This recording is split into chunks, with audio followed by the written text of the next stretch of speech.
Hello, dear students. I welcome you all in this learning dialogue of economic considerations and estimation of demand. Let's see the learning outcomes of our learning dialogues are first one is explain factors which governs make or buy decision, and second one is give methods of estimation of demand. So let's start. The first and foremost question will be arise while studying this chapter is why the hospital or institute should have its own manufacturing facility. So the reasons are quality of medicine, unavailability of drugs, delay in supply and cost. In the quality of medicines, to some extent, unfair practice by the suppliers leads to supply of substandard medicines, that means low quality medicines. Then unavailability of drugs. Why there is unavailability of drugs? So certain drugs, either due to less margin of profit or and quantity of the order is less, remain out of stock in the market. Why the drugs remain out of stock in the market? Because due to less margin of profit or the quantity of order is less. Why there is delay in supply? Purchases from outside the institute require some time to complete the procurement formalities, and it may lead to delay in supply. Now see the cost. It is the most important factor. If the daily requirement of medicine is in large quantities, which is above break even point. So what is mean by break even point? It is a point at which no profit or no loss occurs. What is mean by break even point? It is the point at which no profit or no loss occurs. Now move towards economic considerations. In these economic considerations, the four factors are important: quality, quantity, cost, and service. Let's see quality. The quality of outside purchase and the quality that could be possibly achieved when manufactured within the hospitals are compared.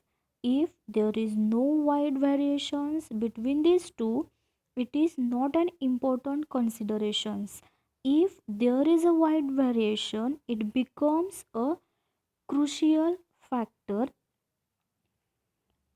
If quality of purchased drug is maximum than manufactured, then steps should be taken to improve the quality without increasing the manufacturing cost. Now let's see quantity. In the quantity, generally those items whose orders are too small to purchase it from an outside suppliers are manufactured within the hospitals. Similarly, items which are required every day for use in the hospitals in large quantities are generally decided to be manufactured in the hospital or institute. The break-even analysis gives the hospitals the break-even quantity of production. Break-even is at a point where there is no loss or no profit. Next one is the cost. Here we compare the cost of buying from outsiders with the cost of in-house manufacturing. The cost of manufacturing the items within the hospital is estimated by drawing up a cost sheet. It is an important to allocate overhead correctly. Cost and quantity together considered for making the decision. And last is service. Generally, a supply is more assured when a hospital makes an item than when it buys it. Assured supply is often a valid reason for manufacturing. Interruptions in supply may affect the major clinical service of the hospital. Unfair practice of outsider make a hospital option for making rather than buying. So these are the factors, that means quality, quantity, cost and service, which governs make or buy decision. Okay, now let's move towards estimation of demand.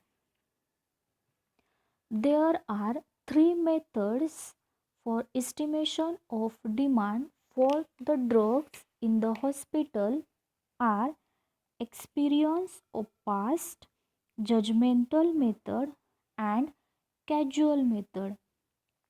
In the experience of past, the experience and reviewing records of consumption of drugs in the past helps in deciding the requirement of drugs in future.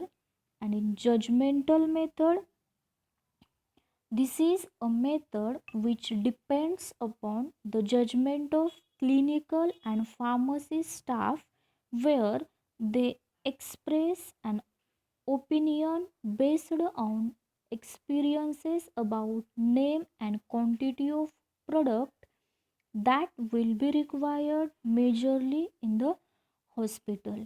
And third one is casual method. In this method, by assessing medical record of the hospital, one can estimate the demand for specific drugs based on specific criteria.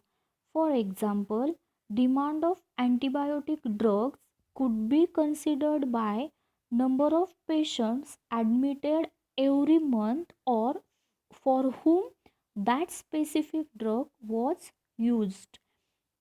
And demand of insulin could be considered by number of patients with diabetes admitted every month.